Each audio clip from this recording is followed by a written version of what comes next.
Muy buenos días a todos los que están ahí del otro lado. Bienvenidos a una nueva edición del Summit de REDMES este 2025.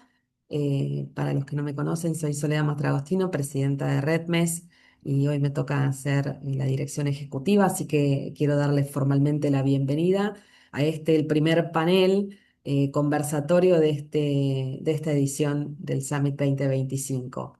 Hoy abordaremos un tema que viene dando que hablar en los últimos años en estas sesiones del Summit, porque agrega valor, porque la conversación es disruptiva y porque también traemos temas que no solo dan respuestas, sino que también abren muchos interrogantes que permiten la construcción de una mejor propuesta desde el seguro para la sociedad. Así que, bueno, bienvenidos a todos los que están ahí del otro lado. Quiero presentar formalmente a quien va a moderar el panel del día de hoy, una gran referente del mercado argentino en temas de riesgos del trabajo y hoy actual presidenta de IAPSER, a Miriam Clerici, que bueno, también es nuestra directora regional para Latinoamérica. Así que bueno, bienvenida Miriam y nada, éxitos en este conversatorio. Bueno, muchísimas gracias, Sole. Bueno, para mí es un gusto participar, moderar a tres profesionales excelentes, además ya amigos de muchos años. Y como decía, realmente es un panel que viene dando que hablar, porque bueno, cuando hablamos de diversidad, equidad e inclusión y nos metemos en las organizaciones, vemos que realmente son programas que hay que abordar, que hay que trabajar, que hay que involucrarse y que realmente las empresas, si no gestionan a futuro desde la diversidad, hoy también desde la inclusión, es como que, bueno, yo siempre digo, van a quedar fuera del mercado porque los clientes y los consumidores que tenemos son diversos y si no ofrecemos productos, ya no solo hablamos de temas de derechos humanos ni de equidad, sino no ofrecemos productos y seguros que sean acordes a todos los consumidores, vamos a quedar fuera del mercado. Así que bueno, vamos a iniciar este panel y voy a presentar a quienes lo integran. Verónica Domínguez, subgerente de prevención de Provincia RT. Josefina Lescano, coordinadora del área de planificación de la Superintendencia de Riesgo del Trabajo. Sebastián Astorino, presidente de la Fundación Argentina de Ergonomía y presidente de la Escuela Argentina de Latinoamérica también de Ergonomía. Así que bueno, es un placer.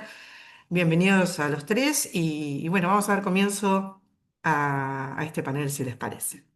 Y vamos a empezar con Verónica. Verónica que tiene muchísimos años de experiencia en lo que es materia de riesgo de trabajo en provincia.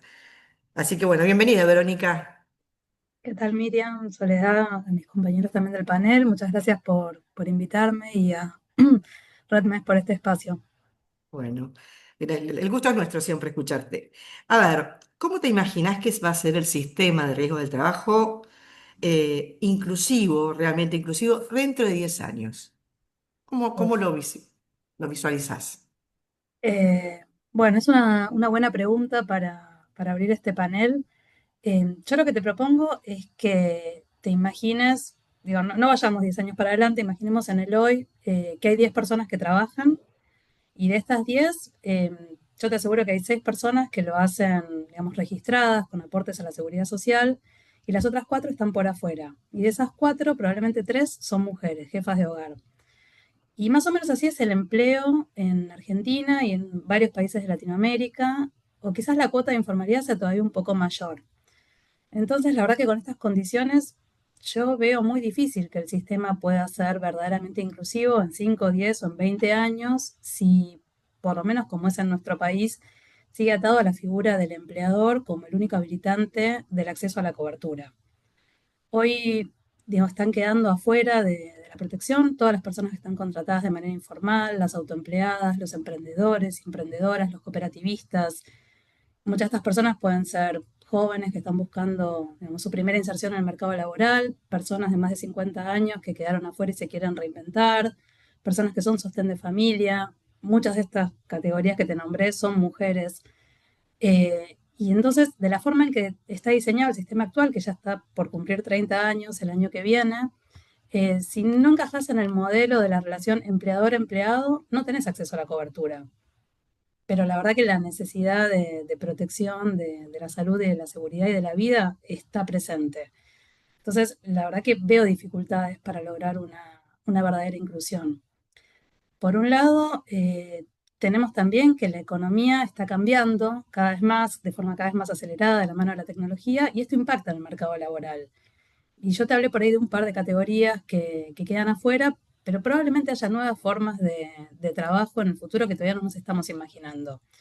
Y bueno, siempre la legislación va un poco rezagada y el marco normativo que nos permite operar a las empresas de seguros, que necesitamos reglas claras, sean riesgos de trabajo, en vida, en patrimonial. Digo, si las reglas no están claras, es difícil que el seguro funcione. Pero bueno, estas reglas van rezagadas con respecto a la realidad.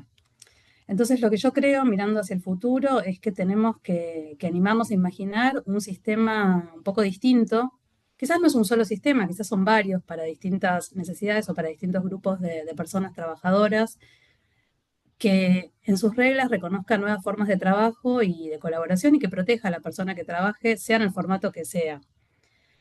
Hoy, puntualmente en Argentina, que es de lo que puedo hablar porque es lo que más conozco, hablamos mucho de tener reglas claras en riesgos del trabajo, pero estamos como siempre dando vuelta en torno a pocos temas, ¿no? Que es los juicios, los costos y este problema, digamos, que es un problema muy grande y que no lo quiero minimizar, la verdad es que beneficia a muy pocos actores y estos son actores como que se aprovechan del sistema y que no, digamos, que no lo nutren, no aportan y de alguna manera también como que destruyen la capacidad de protección del colectivo.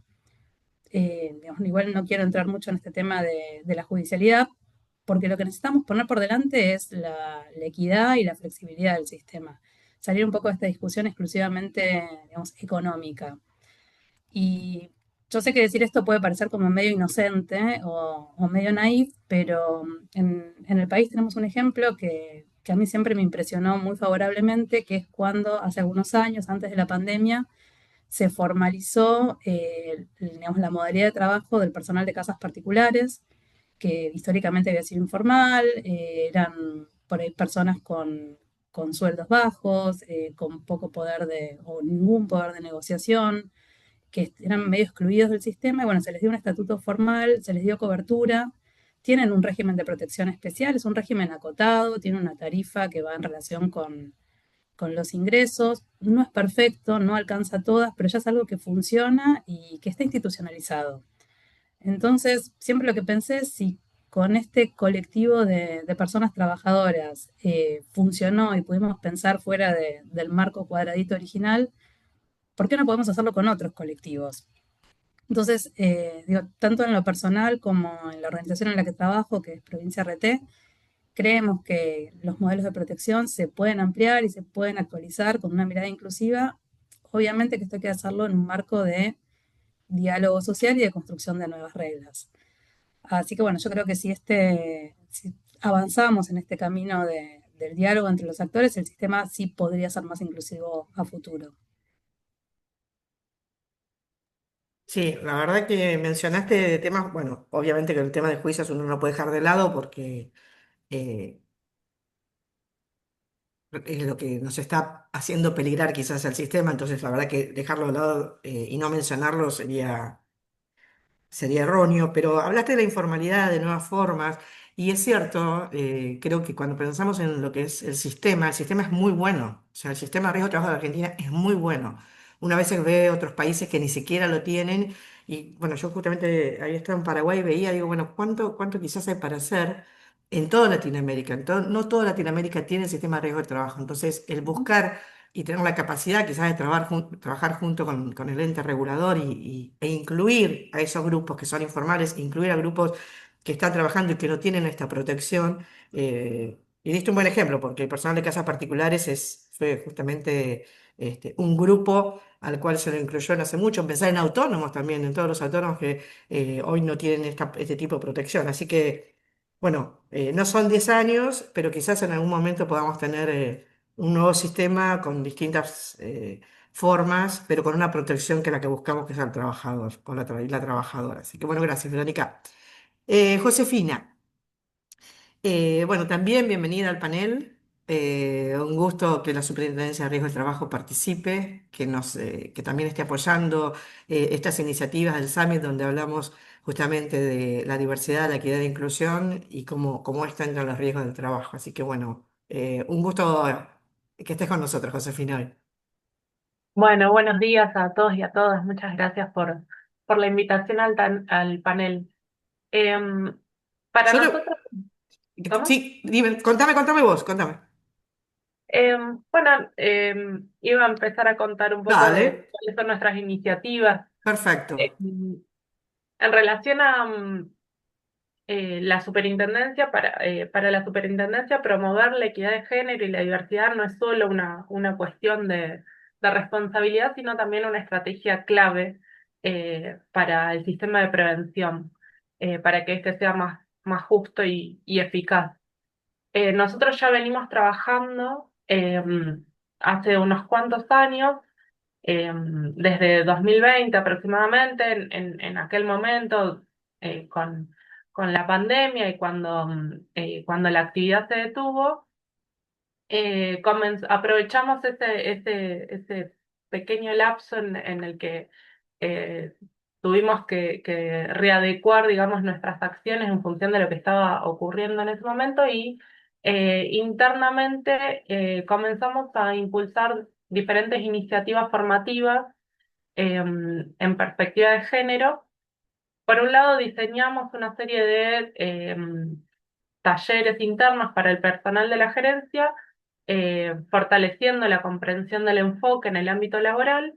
Y por otro lado, también acercamos esos mismos talleres a diferentes colegios de higiene y seguridad que se mostraron interesados.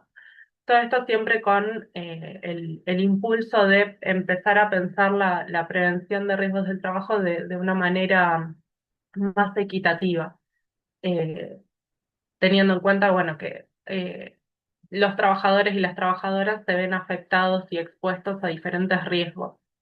Simultáneamente elaboramos una serie de fichas técnicas sobre uso no sexista del lenguaje, sobre buenas prácticas en recursos humanos y prevención, ¿sí? Con perspectiva de género. Que bueno, hoy están disponibles en la página de la superintendencia. Y bueno, y obviamente pretendemos que eso funcionen como insumos para empleadores, para la CRT, para trabajadores y trabajadoras también. Em, bueno, estas acciones formaron parte de nuestro plan estratégico 2020-2023, que incluyó una campaña específica sobre equidad de género e igualdad de oportunidades en salud y trabajo, y lo llevamos a los debates que se dan y a los trabajos que se realizan en las mesas cuatripartitas por rama de actividad del Programa Nacional de Prevención. Y bueno, específicamente desde 2022, un tercio de estas mesas ya trabaja activamente eh, con la incorporación de estas temáticas específicamente. El año pasado también se constituyó un equipo interdisciplinario con personal de diferentes áreas de la gerencia, también para diseñar diferentes iniciativas en esta temática, y de esas reuniones en concreto se surgieron varias necesidades, entre ellas elaborar una guía de vocabulario común, sin marcas de género, para también impulsar que todo el personal empiece a incorporar algunas medidas que faciliten la incorporación de la perspectiva de género, y también impulsó a la revisión de procedimientos internos de asignación de trabajo, teniendo en consideración las licencias por maternidad y tareas de cuidado que impactan de manera diferenciada según el género del personal. Em, Más recientemente pusimos foco en los riesgos psicosociales también, un aspecto que es cada vez más crítico en el mundo laboral, sobre todo digitalizado, y que además afecta de manera diferenciada a varones y mujeres. Hace poco, a principio de año, dos compañeros de la gerencia participaron en un congreso en Bolivia sobre gestión de riesgos psicosociales en contexto de transformación digital. Ahí se discutieron problemáticas como el tecnoestrés, la hiperconectividad, em, la disolución de las fronteras entre trabajo y familia y los impactos en la salud mental y emocional de las personas. Em, Nosotros Seguimos formándonos en cuestiones de perspectiva de género, en las diferentes transformaciones que se van dando en el ámbito laboral, para poder integrar estos aprendizajes también a nuestras políticas preventivas. Y otro eje que estamos comenzando a explorar es la diversidad generacional, tratando de integrar variables vinculadas al envejecimiento de la población en la prevención. Sabemos que eh, las personas que tienen mayor edad siguen trabajando y cada vez trabajan más. Entonces estamos empezando a adoptar una perspectiva generacional en relación a cómo afectan nuestras políticas y prácticas a los trabajadores jóvenes de mediana edad y mayores de manera diferenciada. Sí, tenemos que empezar también a pensar desde ese, desde esa perspectiva.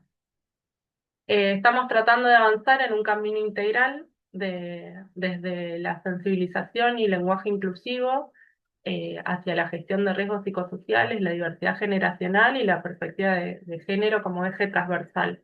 Eso es un poco lo que venimos trabajando eh, todo este tiempo y que creemos que es necesario para mejorar el sistema. Bien, la verdad que interesante lo que comentás. Eh, la verdad que sí, los riesgos psicosociales y el tema generacional, la diversidad generacional, creo que es un tema a abordar en todos los aspectos, ¿no? La longevidad hoy, creo que es un tema inclusive hasta del mercado asegurador, no solo de los riesgos, sino también hasta los seguros, ¿no? Porque bueno, eh, un tema que también se va a tratar dentro del Summit. Hoy, como vos decís, hay personas mayores que están trabajando y que, bueno, tienen otro tipo de problemática y que, bueno, a veces quedan afuera de, de esta tensión, ¿no? Así que la verdad que interesante lo que comentás y que sea ese eje estratégico y transversal como lo están manejando. Así que bueno, muchas gracias por los comentarios. Verónica, a ver, vamos a volver un poquito a vos porque teniendo en cuenta, bueno, provincia, la primera RT y lo que comentaba recién José, eh, digo, ¿qué estilo de liderazgo necesitan las compañías de riesgo del trabajo y las empresas del sector para impulsar una cultura realmente inclusiva y equitativa? ¿No? ¿Cómo lo ves vos y cómo lo ve inclusive provincia que, como te decía, siendo la primera, bueno, tiene muchos trabajadores y trabajadoras por quienes preocuparse, digamos.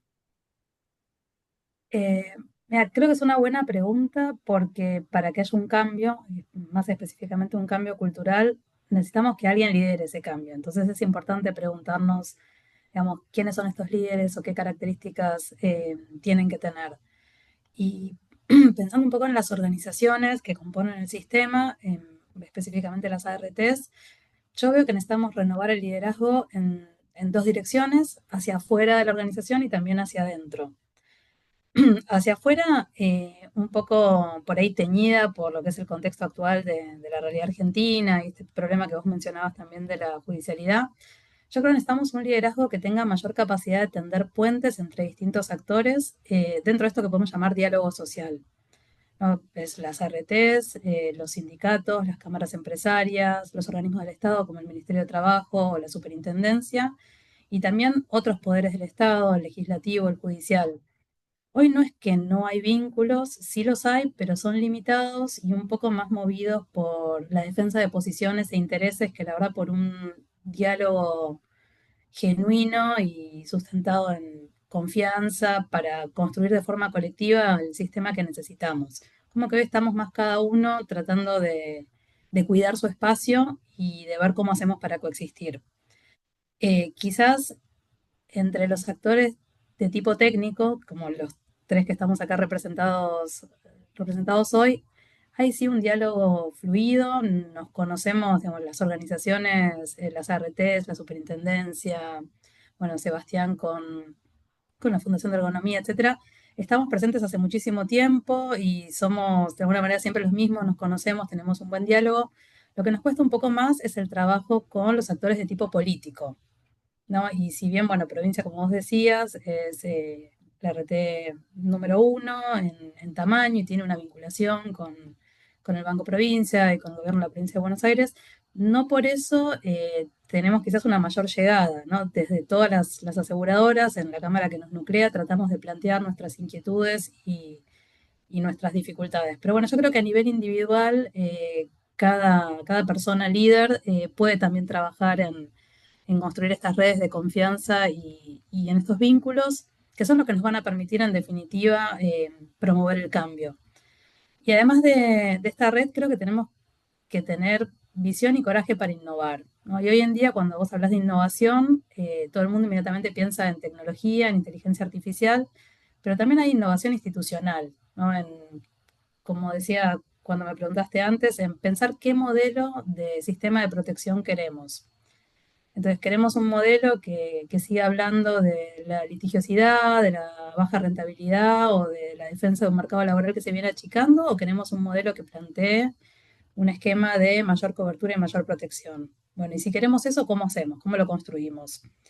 Entonces, está muy bueno todo lo que mencionaba Josefina, porque es verdad, no solo hay personas trabajadoras que hoy no están cubiertas, sino que hay un montón de situaciones que no están cubiertas. Todo lo que tiene que ver con los riesgos psicosociales y con una mirada un poco más integral de la salud y del bienestar laboral.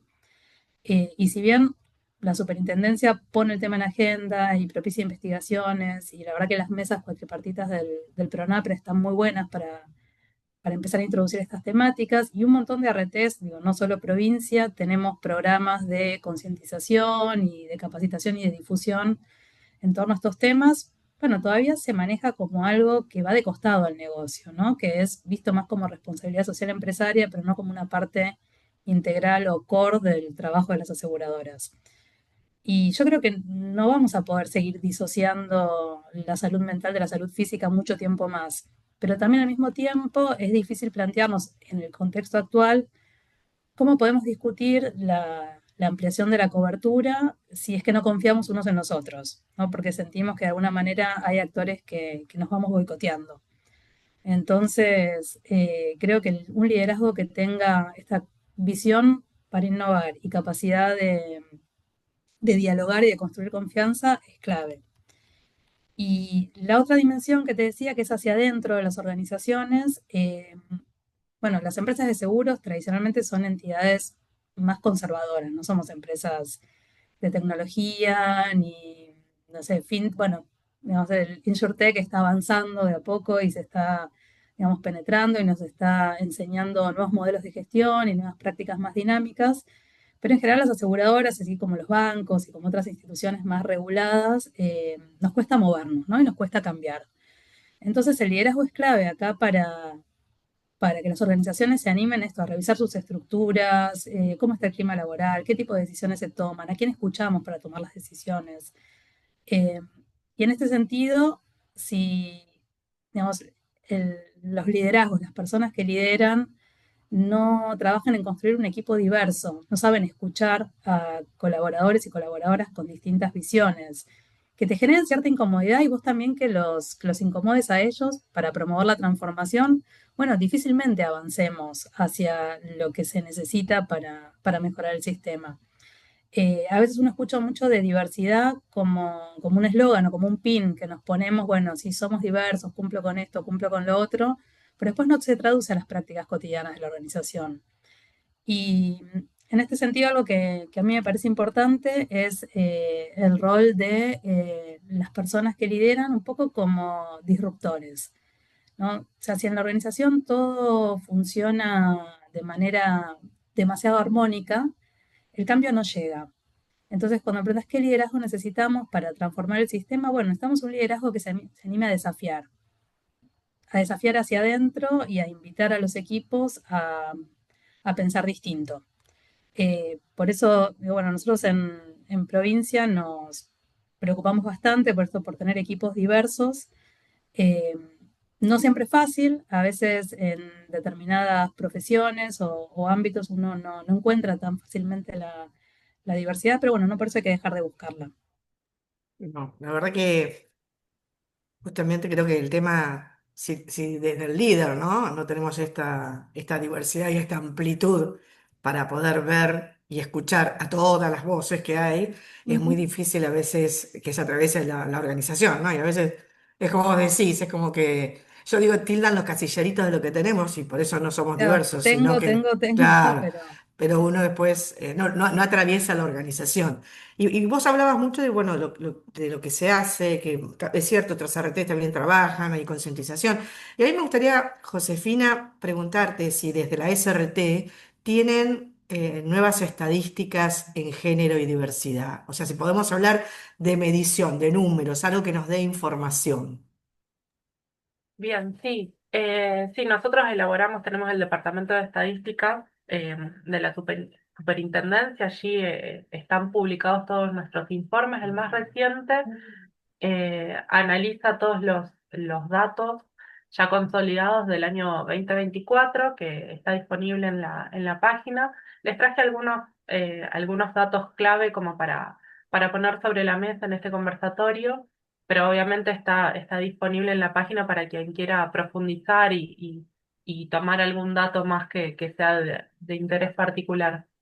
En 2024, el sistema de riesgos del trabajo alcanzó a más de 10 millones de personas trabajadoras cubiertas. De ese universo, el 43% son mujeres y el 57% varones. Sí, esta composición refleja, em, aunque hay avances en la participación femenina, refleja la persistencia de las brechas de acceso y de inserción laboral que tienen las mujeres en el mercado de trabajo. Cuando observamos la accidentabilidad laboral, se evidencia una brecha clara entre varones y mujeres, ya que los varones son quienes concentran la mayor cantidad de casos de accidentes notificados, ¿sí? El 73% de los accidentes son de varones. Y esto se explica en parte por la diferencia en la inserción de mujeres y varones según la rama de actividad. ¿Sí? En general, los varones tienden a predominar en sectores de mayor riesgo físico, como construcción, minería o transporte, mientras que las mujeres se concentran más en servicios de salud y educación. ¿Sí? Esta diferencia persiste. Si bien las mujeres comienzan a integrarse en otro tipo de actividades, la brecha sigue siendo muy, muy grande en relación a la segregación de las actividades. En lo que respecta a enfermedades profesionales, los valores se equiparan, ¿sí? Las enfermedades representan el 4% de los casos notificados para las mujeres, mientras que en los varones este valor asciende al 5%, muy similar. Y en general, las mujeres se ven afectadas por enfermedades profesionales más vinculadas al uso de la voz, mientras que los varones están más afectados por el ruido. También otra cuestión interesante que venimos viendo en los últimos años es una baja considerable de los índices de siniestralidad relativos a accidentes de trabajo y enfermedades profesionales, pero contrario a esto, venimos registrando una importante alza de los accidentes in itinere. Sí, es algo que nos viene preocupando particularmente. Y si lo pensamos desde la perspectiva de género, este tipo de accidentes tiene un efecto particular en la población de mujeres trabajadoras, ya que el 35% de los accidentes notificados de las mujeres ocurre durante el trayecto, ¿sí? Los accidentes in itinere, muy superior a los accidentes o a la proporción de este tipo de accidentes para los varones. Em, y bueno, otros datos que quería compartir para esta oportunidad en relación a lo que comenté antes respecto de la diversidad generacional, nosotros vemos que para el último año eh, las personas que más sufren accidentes de trabajo son aquellos que tienen entre 25 y 39 años, ¿sí? Que corresponde al 39% de la población trabajadora, es decir, los que tienen menos de 40 años eh, concentran el 70% de los casos notificados. Sí, ese es un dato bastante relevante. Bueno, nosotros venimos trabajando con esta información con la que contamos para mejorar nuestras políticas públicas y orientarlas a tratar de disminuir estas problemáticas. Obviamente los invito y las invito a todas a entrar a la página de la Super y poder ver estos informes que son realmente muy interesantes. Sí, la verdad que lo que estás diciendo, el aumento de los accidentes en itinerario es un tema, que sea el 35% sobre el total, es una preocupación, ¿no? Creo que nos invita a todos a pensar, bueno, ¿qué tenemos que hacer? Porque, bueno, ahí la prevención, obviamente, no puede llegar, no llega. Entonces, digo, pensar en voz alta, ¿qué hacemos en conjunto con la educación vial y qué hacemos en conjunto con las compañías de seguro para tratar de sumarnos? Esto es algo que siempre a mí me intrigaba pensando en lo que representa inclusive los costos, ¿no? Para las compañías de RT y por supuesto lo que son los accidentes, pero ¿qué trabajo en conjunto tenemos que hacer? ¿Qué educación vial tenemos que hacer? ¿Cómo tendríamos que educar quizás en los colegios, ¿no? Empezar con la educación vial y que ese 35% sean de mujeres también es llamativo, ¿no? Como también, digo, si el 70% de los accidentes es entre 25 y 39 años, bueno, creo que hay una parte insisto, de educación que tendríamos que reforzar. Y lo digo pensando como compañía, ¿no?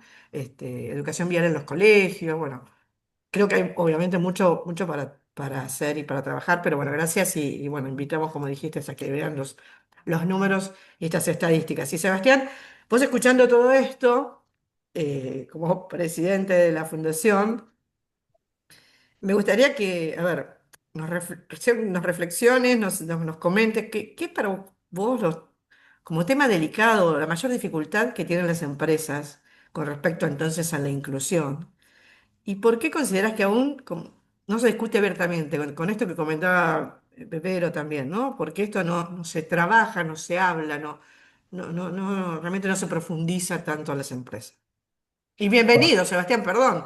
Bienvenido al panel, este, un amigo, un profesional y amigo de muchos años, así que bueno, un gusto que estés con nosotros.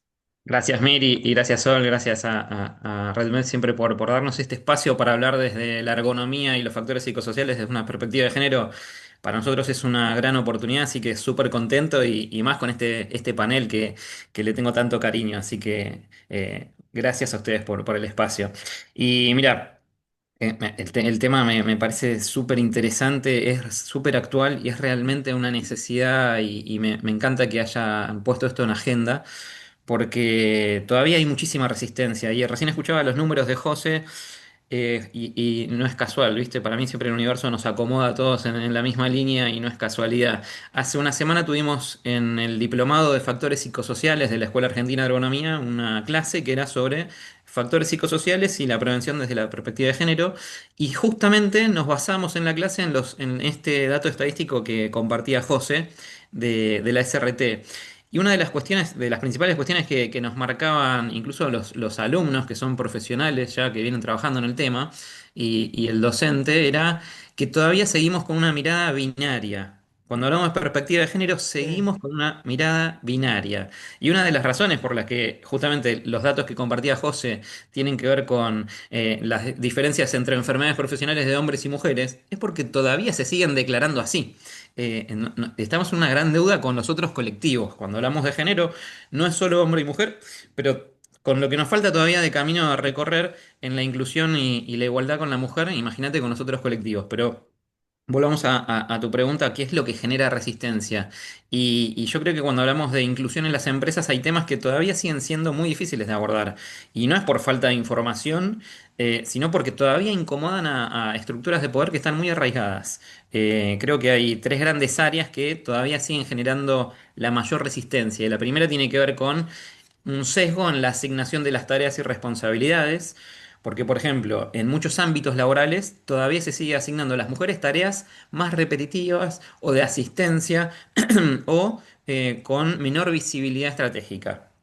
Y esto aunque fue mejorando con los últimos años, no solamente tiene que ver con un impacto en las oportunidades de desarrollo de carrera, sino que también tiene que ver con los riesgos ergonómicos y psicosociales que están asociados a esas tareas que se les asignan a las mujeres por lo general. Entonces, claro, cuando uno plantea esto, aparece él, pero ellas lo hacen mejor. Y es una gran excusa que se ha utilizado desde la ergonomía muchos años, ¿no? La mano de la mujer es más pequeña, tiene mejor motricidad fina, entonces por eso las ponemos en tareas repetitivas. El hombre tiene más fuerza y es más, tiene menos movilidad, motricidad fina, lo ponemos en tareas pesadas. Y ese sesgo tiene que ver con esa mirada que tiene una base biológica, biomecánica, pero es el mundo del trabajo el que debería adecuar esto para que sea inclusivo y diseñar puestos de trabajo y herramientas que rompan con este sesgo. Y eso nos lleva a esta segunda área, ¿no? de resistencia que tiene que ver con esta falta de adecuación, tanto en la infraestructura, en el diseño de las herramientas, en los elementos de protección personal, incluso en la indumentaria, en la ropa de trabajo, el diseño de los puestos, las tareas y las ayudas mecánicas. Esta falta de diseño contemplando esas diferencias biomecánicas tiene que ver, como charlábamos antes, con que muchos de estos elementos con los que trabajamos, nuestros mobiliarios, nuestras herramientas y el espacio donde trabajamos, están diseñados por lo general para un usuario estándar masculino.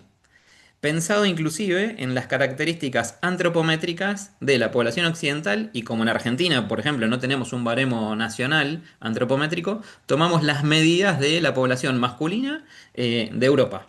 Entonces, en base a eso se diseña la mayoría de las cosas en nuestro país, incluso los lugares donde trabajamos. Entonces, los puestos de alta carga física no contemplan ni siquiera condiciones seguras de levantamiento, por ejemplo, para los hombres que pueden incluso levantar, según los estudios científicos, hasta 10 kilogramos más de peso en condiciones seguras que las mujeres en las mismas condiciones.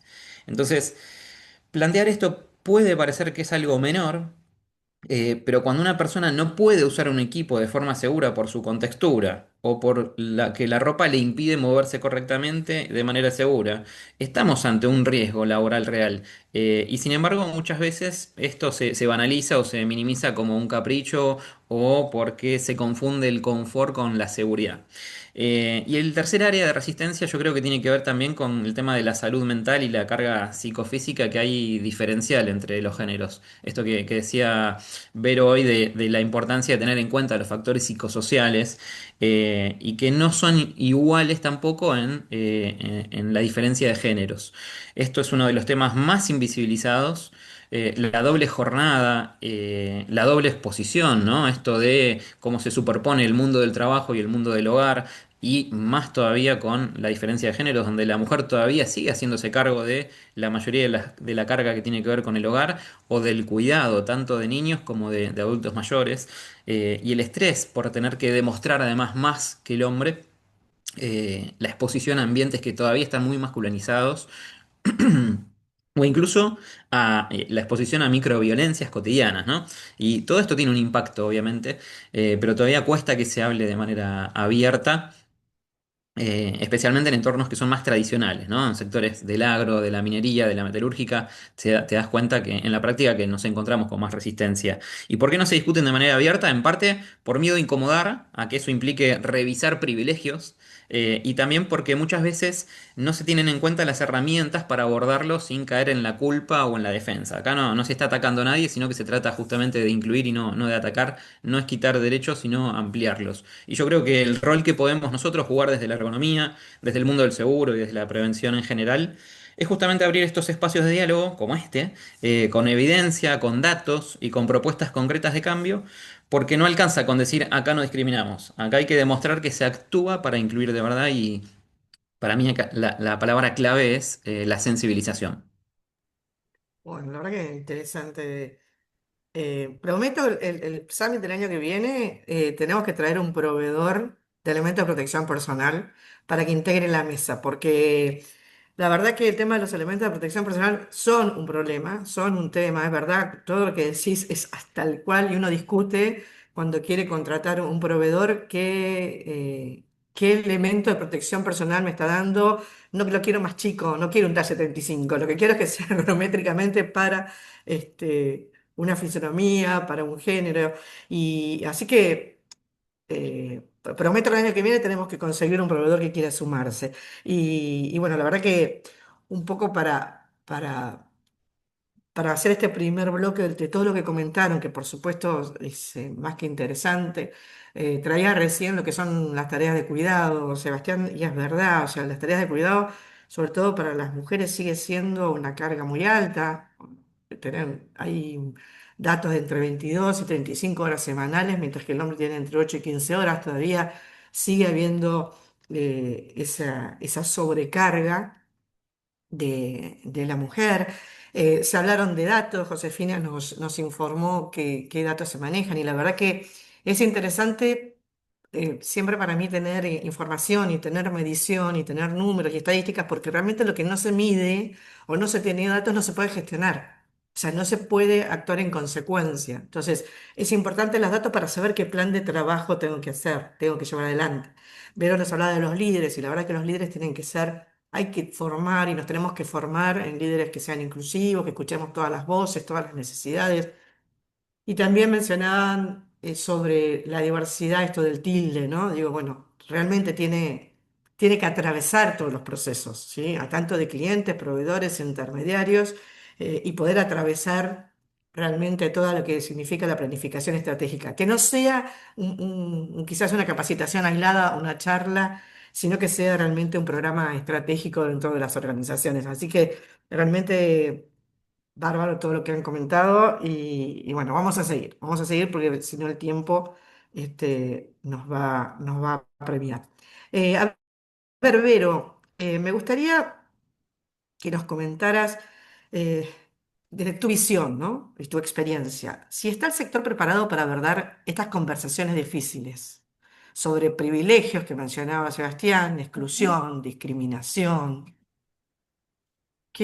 ¿Cómo lo ves vos con tu experiencia y con tu participación con tus pares? Mira, si te tengo que dar una respuesta rápida, inicialmente te diría que no, o quizás sería un no todavía, pero estamos en camino. Quiero volver un poco sobre lo que dijeron Josefina y Sebastián.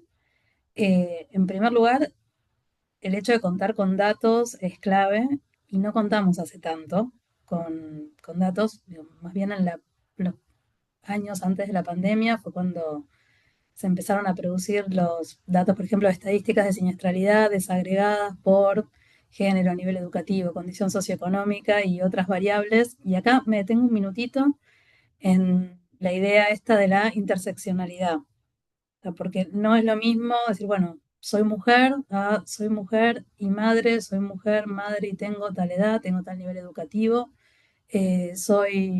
digamos, tengo cierto aspecto, vivo en cierto lugar, tengo acceso a ciertas cosas. Si uno empieza a sumar estas distintas características, tenemos diferentes niveles de exclusión o de dificultad, mismo dentro del mismo género, ¿no? Así que, digamos, poder combinar estas distintas variables para entender cuál es la población, los grupos poblacionales que están más expuestos, es algo clave. Y no tenemos esos datos hace tanto tiempo, pero bueno, ya contar con ellos es algo muy importante. Como bien decía Josefina, que trajo datos duros, pero para hablar un poco más en general, sabemos que los hombres tienen mayor incidencia de accidentes graves y mortales, especialmente en una serie de actividades. Nosotros hace unos años analizamos en Provincia RT nuestra cartera y qué pasaba con los accidentes mortales. Bueno, que claramente eran mayormente lo sufrían los hombres. Y un dato interesante es, nosotros cubrimos a una proporción importante de las fuerzas de seguridad y del personal militar que tiene cobertura en la Argentina. Entonces, gran parte de los accidentes mortales se debían digamos, a problemáticas de las fuerzas de seguridad y casi exclusivamente lo sufrían los hombres. Entonces, bueno, el hecho de que por ahí más mujeres puedan ingresar, digamos, a hacer determinado tipo de trabajos, para lo cual tiene que darse esta adaptación ergonómica, que es lo que mencionaba Sebastián, por ahí nos va a empezar a cambiar un poco el panorama. Pero si nosotros miramos los datos, hoy lo que nos muestran esos datos es que la discriminación sigue presente en el mercado laboral. Lo mismo cuando vemos, por ejemplo, las situaciones de gran invalidez y lo comparamos con el nivel socioeconómico, con el nivel de estudio. Bueno, en general, ¿a quién afecta esto? A las personas con niveles más bajos de estudio y que trabajan en puestos más operativos. Yo creo que si reviso, digamos, la cartera de Provincia RT o mismo Josefina si revisa la de la superintendencia de todo el mercado, rara vez vamos a ver a un gerente, y lo uso en masculino a propósito, que se haya amputado una mano o se haya caído de un andamio, porque no realizan esas actividades, porque no están expuestos a esos riesgos, ¿no? Suena crudo decirlo así, pero bueno, es la realidad. Entonces tenemos que empezar a tener en cuenta estas variables. Algo de lo que se está empezando a hablar también en la pospandemia y que es importante y que tiene que ver con los factores de riesgo psicosocial es el tema de las neurodiversidades, que ni siquiera lo estamos metiendo en la ecuación todavía, que muchas veces no tiene que ver con una cuestión de seguridad, sino con una cuestión de confort y de bienestar. Es decir, ¿cómo hacemos para que el ambiente de trabajo sea el más propicio para mantener el bienestar y la salud mental y por ende también la productividad de personas que tienen alguna neurodivergencia o alguna neurodiversidad? Desde, no sé, el espectro autista, déficit de atención, Asperger, digo, es algo muy amplio. Yo no soy experta en el tema, pero sí me interesa porque les cuento un caso particular. Nosotros durante la pandemia fuimos al modo full teletrabajo, después de a poco empezamos a volver combinando un esquema híbrido de presencialidad y de trabajo remoto. Y en un momento pasa que uno vuelve a un lugar de trabajo donde de repente estabas acostumbrado a estar tranquilo, tranquilo entre paréntesis, ¿no? En tu casa y estás con 100 personas y es una planta abierta y hay mucho ruido y todos conversan y uno se quiere concentrar y no se puede concentrar. Y dices, bueno, ¿cómo hacíamos antes? Y bueno, es que antes quizás no nos dábamos cuenta o antes la pasábamos mal, pero la pandemia nos ayudó a hacer como un clic y a repensar, esto es lo que queremos, esto es lo que nos conviene, esto es lo que sirve. Y por ahí personas que antes estaban acostumbradas a salir del trabajo con una carga mental y con un malestar importante, lo empiezan a decir. Y entonces lo empezamos a pensar y desde las áreas de recursos humanos y también de prevención de riesgos y de salud laboral empezamos a poner estos temas sobre la mesa y nos llevan a hablar no solo del diseño de los elementos de protección personal, sino del rediseño de los espacios de trabajo. Pero no, digamos, no estamos hablando de, digamos, de enfermedad de salud, sino de bienestar o de confort. Yo por ahí hago una medición de ruido y no hay ruido, pero sí hay disconfort. Y ese disconfort me puede dañar mi salud. Volviendo un poco, porque me fui un poco de tema con la enumeración de estas situaciones, yo creo que tener datos es clave, que eso es el primer paso para diagnosticar y para accionar. Tener espacios de trabajo como estas mesas cuatripartitas que también hablaba Josefina es otra situación clave. Y en estas mesas quiero destacar el rol de los sindicatos, que en varias ocasiones son los actores que ponen sobre la mesa estas nuevas temáticas que por ahí a las empresas, al empleador, le cuesta más abordar. Eh, en provincia tenemos desde hace un par de años un programa de trabajo y formación con sindicatos que empezó medio como un experimento, pero terminó siendo una actividad súper rica y en la que nosotros pensábamos inicialmente que les íbamos a llevar un montón de información y pasó eso, pero también nos nutrimos un montón y cambiamos nuestra forma de ver los riesgos y, digamos, y las interpretaciones que tienen las personas trabajadoras en distintas actividades. Y después, por último, creo que algo que es clave y que nos va a ayudar a tener estas conversaciones que hacen falta es la nueva ley de prevención que se está discutiendo en el país. Esta ley todavía no está en el ámbito legislativo, está en un ámbito técnico, eh, no está exenta de polémicas. Sé que también hay dando vuelta una resolución que tiene que ver con los factores de riesgo psicosocial y con una ampliación de la mirada de la ergonomía, que tampoco, digamos, todavía se sancionó, pero seguramente, digamos, en el futuro próximo estos dos proyectos avancen y yo sé que con una ley no es que cambiamos la realidad de la noche a la mañana, pero por lo menos ponemos el tema en foco y se empieza a hablar de esto y es un tema que los actores del sistema nos vemos obligados a abordar. Entonces ya ahí deja de ser una cuestión de responsabilidad social, como decía yo antes, y que te pasa por al lado en el negocio y pasa a estar en el centro de tu negocio y tenés que abordarlo en serio. Así que, bueno, estamos siguiendo con atención a ver qué pasa con este proyecto digamos, y qué cambios nos va a deparar. Sí, bueno, la ley seguramente, lo podemos decir, pone un foco, te da un marco, seguramente va a ayudar, pero si no hay, vos hablaste de muchos temas, ¿no? Pero digo, pero si no se entiende y se trabaja con la interseccionalidad, ¿no? Que es esto de todas las diversidades, que no es solamente el género.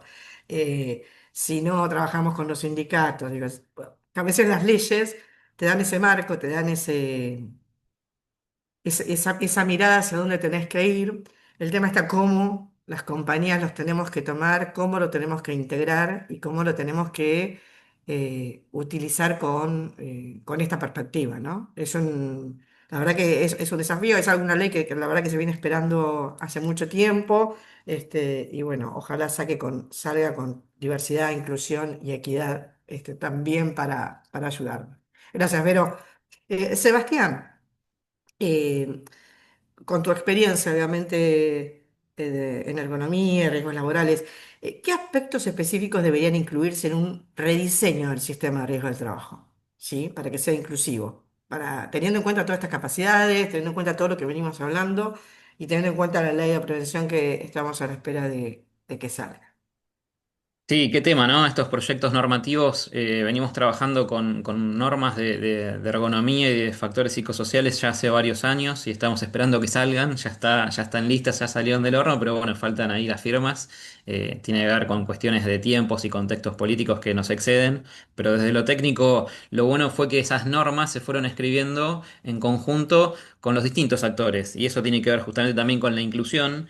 Pero me lleva a esto que decía recién Vero, que hay un actor que es fundamental. Si yo quiero hablar de inclusión y no incluyo al trabajador, esto es muy difícil que algún día logremos la inclusión. Entonces, el rol del sindicato en este nuevo sistema que estamos inventando y soñando y pensando, si pensamos en un sistema de prevención de riesgos real que sea inclusivo, bueno, no puede ser el sindicato un invitado. El sindicato y quien representa a los trabajadores tiene que ser un actor decisivo y no un invitado. Así que ese me parece un punto muy importante y coincido con Vero.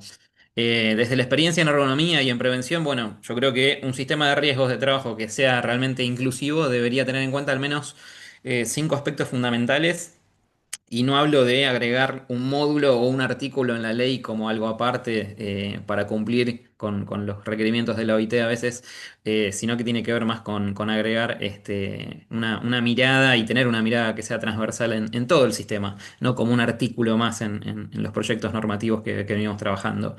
Y acá podemos trabajar desde lo que es la evaluación del riesgo que contemple la diversidad de los cuerpos y las capacidades funcionales, porque hoy muchas de esas matrices de riesgo que estamos usando están basadas en el trabajador promedio, como decíamos hoy, en un trabajador promedio masculino de determinadas características, y cuando en realidad hay que tener en cuenta que hay que analizar cómo esto impacta en las diferentes personas que tienen distintas estaturas, distintas fuerzas, distinto peso, distinta capacidad de movilidad o incluso en distintas etapas de la vida. No es lo mismo una mujer en la etapa de embarazo, de posparto, de menopausia o de envejecimiento. Entonces, incluso si incorporamos al colectivo, también el colectivo en sus distintas etapas de la vida, ¿no? Por ejemplo, normas como las normas ISO, que nos ayudan muchísimo desde el campo, como la ISO 14738 o la IRAM 11226, nos dan parámetros claros para un diseño que sea inclusivo de los puestos y eso se tiene que incluir en los proyectos también de investigación y de evaluación de riesgos. El otro punto tiene que ver con el diseño de los puestos de trabajo, que también tiene que ver con esto, ¿no? Con un diseño de trabajo, de puestos de trabajo que tenga que ver con un diseño universal. No estamos hablando de adaptar o adaptaciones puntuales para personas con discapacidad, que sí se debe hacer, sino diseñar directamente desde un inicio, desde el principio, para la mayor cantidad posible de personas. Y esto implica ajustar todas esas variables antropométricas y biomecánicas. Y eso tiene que ser con eficiencia y al mismo tiempo permite la justicia, ¿no? En ese sentido, esa equidad en el diseño del puesto. El otro punto tiene que ver con la inclusión de indicadores de género, de edad y de diversidad en estos análisis de siniestralidad que mencionaba José más temprano, porque no podemos, como decías vos, mejorar o prevenir aquello que no medimos o que no conocemos. Entonces, si no desagregamos bien estos datos de accidentes y enfermedades profesionales por género, incluyendo todos los géneros, edad con todas las edades y todas estas variables, vamos a seguir aplicando soluciones genéricas que no resuelven los problemas reales de ciertos grupos que son muy importantes. Entonces hoy una gran deuda que tiene el sistema de riesgo justamente de trabajo es que seguimos en modo binario y esto invisibiliza el resto de los sectores y colectivos que existen. El otro punto tiene que ver con los protocolos, ¿no? Los protocolos que nos permiten, en todo caso, identificar y prevenir estos riesgos físicos, psicosociales, diferenciados. Y ahí tenemos también normas internacionales que nos dan letra, que nos dan soporte, y en eso basamos justamente los proyectos normativos que están a punto de salir y esperamos que salgan, como la norma ISO 45003, ¿no? Que nos deja claro que hay factores sociales, culturales y organizacionales que impactan de forma distinta según el género, según la identidad y según la trayectoria de la vida. Y otra vez vuelvo a las etapas de la vida. Y si esto no lo visibilizamos, obviamente se termina cronificando. Y por último, el último punto que debemos tener en cuenta es la participación activa de los grupos que están más afectados en los procesos de evaluación y rediseño. Por eso mencionaba la importancia de que participe el trabajador, el representante de los trabajadores. Y la inclusión, esto no se impone desde un escritorio o con un artículo en una ley, y es un punto que no se nos tiene que escapar, ¿no? Que la inclusión y el género van más allá del pensamiento binario y todavía falta, si todavía falta, como decía, incluir a la mujer en las cuestiones de prevención, imagínate los otros colectivos. Entonces, por eso, lo primero es reconocer las diferencias y luego reconocer que la inclusión se construye escuchando a quienes viven esos puestos de trabajo, a quienes hacen el trabajo, a quienes trabajan. Nosotros podemos tener toda la teoría, toda la técnica, pero hay que escuchar a quien hace esa tarea, a quien lleva adelante ese trabajo.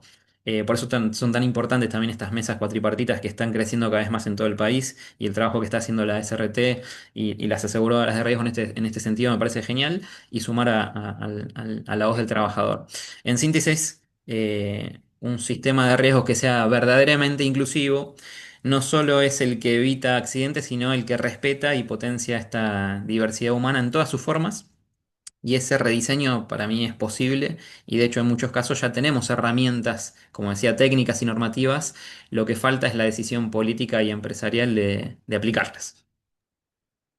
La verdad que uno habla, cuando hablamos a veces de diversidad, muchos terminan hablando de hombre y de mujer, ¿no? Como si el género fuera la única diversidad que existe y se olvidan de todo el resto de las diversidades. Y la realidad es que los que trabajan son todos los colectivos, ¿sí? Entonces, muchas veces nos olvidamos, digo, por decirlo de alguna manera, de incluir en esa protección a todos los colectivos y a todas las diversidades, no solo mujer y hombre, sino justamente hablar por eso mencionaba antes lo que era la interseccionalidad, lo que es, como vos trajiste ahora los colectivos, y escuchar las necesidades, porque a veces uno de verdad, los escritorios lo ve de una manera y es a veces muy fácil establecer alguna norma o bajar alguna indicación, pero hay que escuchar las necesidades. Así que bueno, gracias, Sebastián.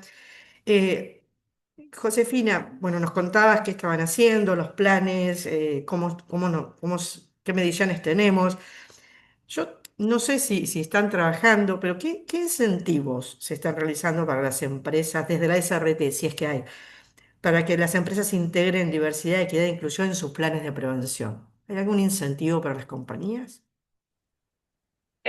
Bueno, mira, particularmente nosotros en lo que refiere a las empresas trabajamos mucho desde las mesas cuatripartitas de prevención, ¿sí? En el diálogo con trabajadores y aseguradoras, para tratar de fomentar esta perspectiva desde diferentes enfoques. Nosotros también tenemos para fomentar, digamos, la prevención y el aprendizaje sobre la prevención, tenemos espacios de capacitación de la superintendencia hacia el público en general. Em, Tenemos el programa de SRT Capacita, que fomenta la capacitación en prevención específicamente o especialmente dirigido a docentes para las escuelas, de aquellos que quieran participar. Y también tenemos el aula virtual em, como espacio de acceso libre y gratuito para aquellas empresas o particulares que quieran aprender o pasar por un proceso de aprendizaje específico sobre prevención. Algo que quería comentar específicamente sobre capacitación que nosotros llevamos adelante en sentido de esto de, bueno, de la inclusión y la diversidad. Nosotros desde 2017 contamos con el programa Aprender a Prevenir, que se realiza en talleres protegidos de producción. Este es un programa diseñado para personas con discapacidad intelectual que trabajan en talleres protegidos de producción, obviamente en colaboración con las familias, pero que también puede ser un programa que se puede extender a otros espacios, como un poco lo que mencionó antes Verónica. El programa promueve la capacitación participativa sobre riesgos en el hogar, la calle y el trabajo, con metodologías lúdicas y audiovisuales. Promueve también relevamientos de condiciones de higiene y seguridad en estos espacios para proponer mejoras, digamos, en planes de mejora en los talleres. Em, Desarrollo de módulos formativos que potencien la figura del colaborador preventivo para promover la prevención entre pares. Se realizan jornadas con una fuerte impronta pedagógica, participativa e inclusiva, ¿sí? De las personas con discapacidad. También con el objetivo de pensar la integración de personas con discapacidad intelectual en todos los espacios de trabajo, no solamente para los talleres protegidos de producción. Pero bueno, es un programa súper interesante y que aquellos que quieran saber un poco más, tenemos información en la superintendencia y el contacto desde el área de capacitación para poder acceder. Bueno, gracias, Josefina. Hay que visitar más la página, ¿no? para ver realmente todo lo que se está ofreciendo, lo que se está trabajando. Em, Sebastián, quisiera hacerte una pregunta, porque para mí es uno de los desafíos de Latinoamérica todavía, es ¿qué hace falta para que la violencia de género en el trabajo se gestione como un riesgo laboral? De verdad, ¿no? Sí, mira, para mí lo que hace falta hoy en realidad es un compromiso real de llevarlo a la práctica, porque sí, es cierto que la violencia por razones de género ya está reconocida legalmente como un riesgo laboral en muchas normativas, incluido en nuestra legislación. En muchos países hoy está reconocido también en las distintas legislaciones en Latinoamérica, aunque no en todos los países. La OIT lo reconoce y ha trabajado mucho en esto. Incluso normas técnicas, como decía hoy, las normas internacionales, normas ISO, como la 45003, que aborda los riesgos psicosociales, reconoce la violencia de género como un riesgo a prevenir, pero el problema es que muchas veces queda en papel y no se lleva a la práctica en lo concreto. Y esto para mí tiene que ver con tres puntos que... El primero tiene que ver para mí, porque no hay una enorme, o sea, hay una gran subestimación del impacto real que tiene este riesgo de la violencia de género en el trabajo. O sea, todavía se sigue subestimando muchísimo las consecuencias de este riesgo, que no solamente afecta a la salud mental, emocional y física de quienes lo padecen, sino que también afecta al desempeño y la permanencia en el empleo y al derecho al desarrollo profesional. Entonces, no se considera todavía, no se tiene magnitud del impacto que está teniendo este riesgo en las personas y en las empresas.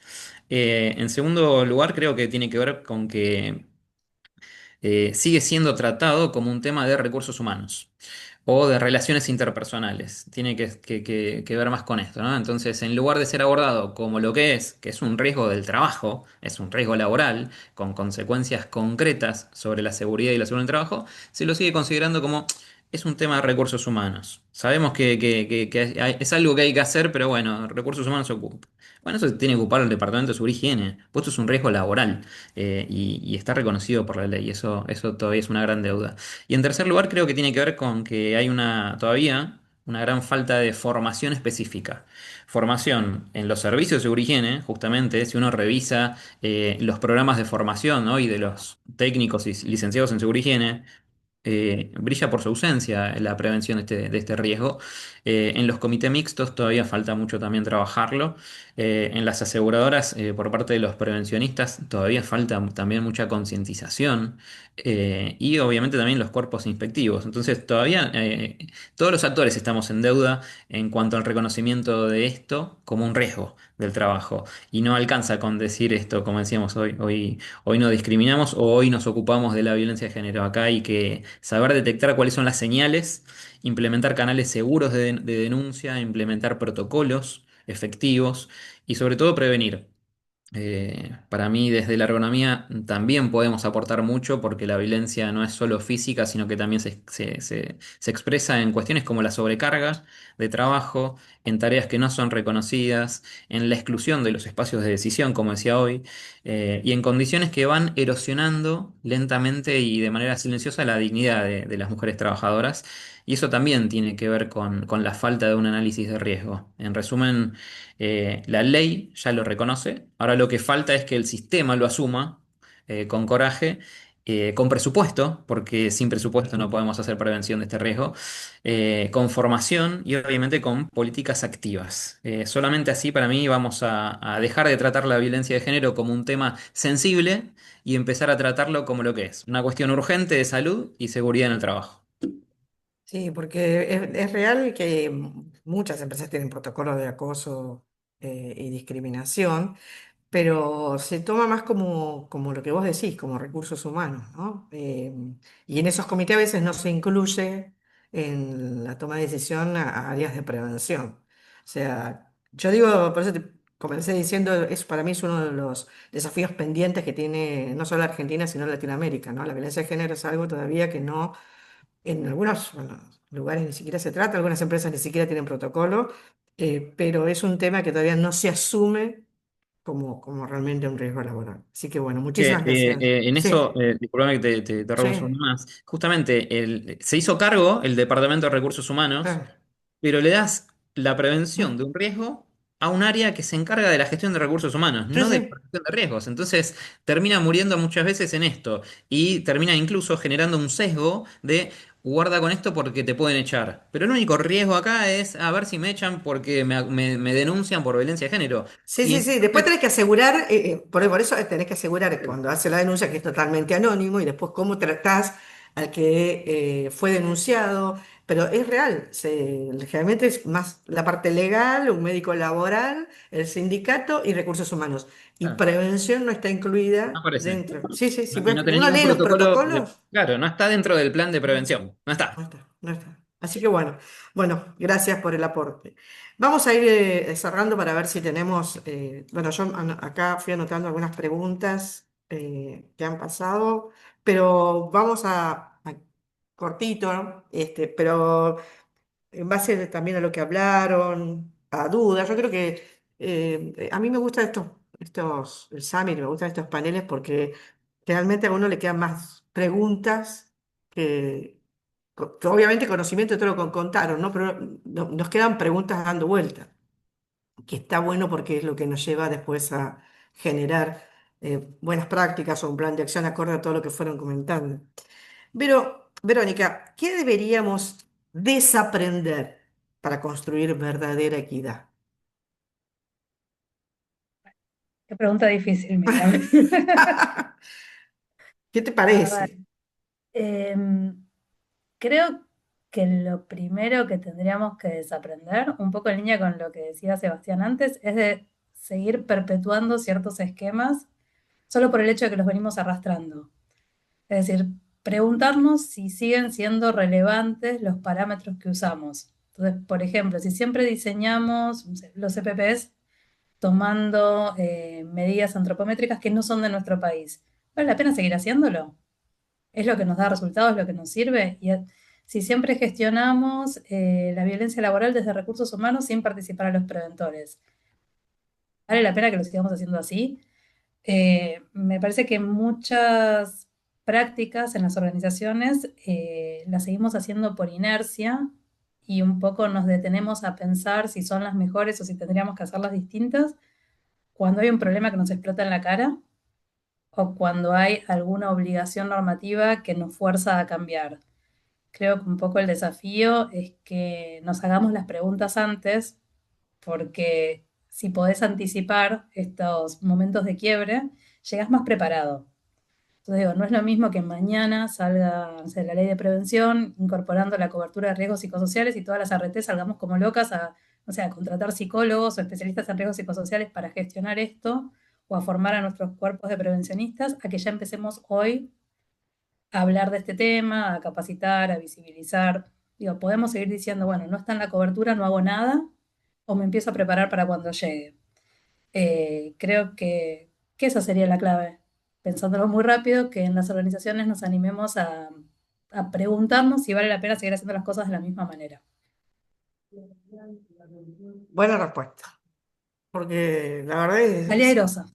No, no, muy buena respuesta, porque lo que creo que tenemos, tanto los que lideramos una empresa como los que no lideramos una empresa, el repreguntarnos constantemente y replantearnos constantemente, creo que es la única forma de a veces salir de las Ay, costumbres, si ¿no? me permitís, cuento algo muy cortito. Todavía no salió acá en este panel el tema del que habla todo el mundo ahora, que es la inteligencia artificial. Que tiene un montón de riesgos asociados, o sea, hay un cambio cultural, hay temor, hay que reconvertir puestos de trabajo, hay que ver cómo se adaptan las personas, hay que capacitar. Bueno, tiene muchos sesgos la inteligencia hacia adentro también, que todavía no sabemos cómo son y qué resultados nos van a dar. Y bueno, en provincia empezamos un camino, un recorrido, y creo que lo que está bueno es que todavía no tenemos un montón de procesos automatizados, hay algunos casos testigos, pero ya desde el Vamos empezamos digamos, un programa de contarle a toda la organización que esto se viene, evaluar las capacidades y los conocimientos, identificar las personas que van a necesitar más acompañamiento, ver quién va a tener que aprender algo diferente, pues su trabajo va a dejar de existir, crear espacios de conversación para poder visibilizar las preocupaciones que tienen las personas y poder reconducirlas hacia, digamos, las tareas que sí van a existir, hacia las competencias que sí hay que adquirir, que toda la transición pueda ser como lo más armónica posible y no agregar factores de riesgo psicosocial como Sí, estrés, preocupación, miedo a perder el bueno, trabajo, ¿no? la Reemplazar pérdida puestos. asociados a eso. Así que creo que ese también es un tema que, bueno, que un montón de empresas ya están recontra atravesadas por la inteligencia, otras no, pero tarde o temprano nos va a llegar y también hay que poner en la agenda cómo gestionarlo. Bueno, me das pie para preguntarle a Sebastián cómo la tecnología y la inteligencia artificial crees que transforma la prevención de riesgos. Y para mí la tecnología y justamente el viernes vamos a estar en Jujuy hablando de esto, ¿no? De cómo los exoesqueletos transformaron y permitieron la inclusión de las mujeres en tareas que por lo general estaban asociadas a manipulación de cargas pesadas, ¿no? Y tiene que ver con esto, nuevas tecnologías que empoderan. Porque la tecnología, cuando está bien aplicada y diseñada desde la ergonomía, no solamente reduce riesgos, sino que transforma profundamente la forma en que entendemos y gestionamos el trabajo. Entonces, desde los exoesqueletos pasivos hasta las soluciones de automatización parcial o las plataformas digitales y la inteligencia artificial, la tecnología hoy nos va a permitir y nos permite en muchos casos eliminar o reducir significativamente la carga física y mental. Esto tiene obviamente un impacto directo en la salud y en la productividad, y especialmente en sectores que son históricamente feminizados y sobrecargados como el cuidado o la administración y el comercio. Obviamente eh, necesitamos, como decía Vero, estar formados, estar preparados porque la tecnología mal aplicada, mal implementada es justamente lo que genera esa diferencia entre el requerimiento y la demanda de ese puesto o tarea con esta nueva tecnología que se incorpora al mundo del trabajo y las capacidades y los recursos de esos trabajadores. Entonces, cuando vos incorporás al mundo del trabajo una nueva tecnología, si no está adaptada al trabajador, es lo que sucede y la consecuencia siempre es esta, y por eso nace la ergonomía, ¿no? Adaptando las tecnologías a las personas. Cuando se da esa desadaptación en la tecnología nueva y el trabajador, es donde el trabajador se enferma, se rompe. Entonces, muy atentos a esto, ¿no? A que la tecnología bien aplicada resuelve, elimina riesgos y hace y permite justamente esto. Para mí es una gran herramienta de accesibilidad, porque permite que personas con diferentes capacidades, cuerpos, y cuestiones antropométricas puedan participar activamente en el mundo del trabajo donde antes no podían. Entonces, en este sentido, la tecnología no solamente previene y permite prevenir, sino que además para mí repara desigualdades que son estructurales y amplía derechos. Por eso es fundamental que el desarrollo tecnológico siempre vaya de la mano de la ergonomía y con una perspectiva de género clara. Bien, bárbaro, gracias, Sebastián. Bueno, por último, Josefina, vos que tenés la mirada de todo el sector asegurador, ¿no? De todas las compañías. ¿Vos creés que tiene oportunidad este sector de liderar en equidad, diversidad e inclusión? Sí, por supuesto. Sí, sí, yo creo que eh, trabajar la prevención con enfoque de género, diversidad, de inclusión, no puede ser solamente un requisito formal. Eh, Tenemos que mejorar la calidad de nuestro sistema laboral, de nuestras instituciones, porque incorporar estas perspectivas nos permite reconocer, como decían los compañeros acá del panel, que los riesgos y las oportunidades no afectan a todos de la misma forma. Y debemos trabajar para mejorar esas oportunidades. Sí, cuando diseñamos programas, capacitaciones o incentivos, tenemos que tener en cuenta estas diferencias, em, y porque no solo ampliamos derechos, sino también fortalecemos la eficacia de estas políticas preventivas. Y creo que tenemos todos trabajando en conjunto la oportunidad y la capacidad, sobre todo, de hacerlo, y liderar estas mejoras para, para los y las trabajadoras de Argentina y de otros lugares, por supuesto. Bueno, que si la Superintendencia de Riesgos nos dice eso, no podemos quedarnos entonces por debajo de esa expectativa. Tenemos que liderar lo que significa este cambio. Bueno, muchas gracias. Acá tengo varias preguntas. Por el tiempo puedo hacer una que la responde quien quiere elegir una. Una de las preguntas es, ¿cómo se mide si un programa de diversidad impacta positivamente en la reducción de riesgos laborales? No sé quién quiere tomar el guante. Uno de los factores de riesgo psicosocial que nosotros prestamos mucha atención en la prevención de accidentes justamente es la doble presencia. La doble presencia tiene que ver con que yo estoy en el trabajo físicamente, pero con mi cabeza en otro lado. Y ese factor de riesgo psicosocial se da mayormente justamente todavía en las mujeres porque tienen esta doble tarea, esta doble jornada, ¿no? En casa y en el trabajo, porque siempre tienen a cargo el cuidado del hogar de niños o de personas mayores. Cuanto más alto te da ese indicador de factor de riesgo en las empresas, vas a ver siempre que el indicador de accidentes crece. Es proporcional. Entonces, hay indicadores, como te digo, de doble presencia, de factor psicosocial, que lo contratás con el de accidentes, y ahí podés ir midiendo cómo se está dando esta cuestión de género, y el factor psicosocial termina incidiendo en los accidentes dentro de la empresa. Así que indicadores tenemos, sí. Indicadores tenemos. Bueno, Sí. espero que la respuesta haya sido lo que se esperaba, por lo menos escuchar que sí que tenemos indicadores. Bueno, la verdad que yo quiero agradecerles a los tres. Para mí siempre es un gusto verlos, compartir, escuchar. Creo que todos los años que nos podemos ver, todas las veces que nos podemos encontrar, uno, insisto, queda pensando, y a mí lo que siempre me quedan son preguntas, ¿no? Preguntas que creo que nos deberíamos hacer todos es, eh, ¿estamos realmente dispuestos a repensar y a transformar este sistema de protección de los trabajadores? ¿Estamos dispuestos a liderar este cambio y trabajar todos en conjunto, no vernos como competidores, sino justamente vernos que de manera conjunta las compañías junto al ente regulador podemos trabajar? La verdad que lo que los escucho y lo que ustedes nos dijeron hoy nos demuestra que con la diversidad, la equidad y la inclusión, los riesgos de trabajo, tenemos una prevención más efectiva, tenemos acceso a prestaciones y a coberturas mucho más equitativas porque son mucho más empáticas, Tenemos una gestión de talento y una retención de talento en las empresas, construcción de espacios realmente saludables. Así que bueno, la realidad es que se habló de violencia de género, que para mí, bueno, es un tema que queda como la brecha salarial y la participación de diversidades en la política, en posiciones donde uno puede definir leyes y normas con todas estas miradas.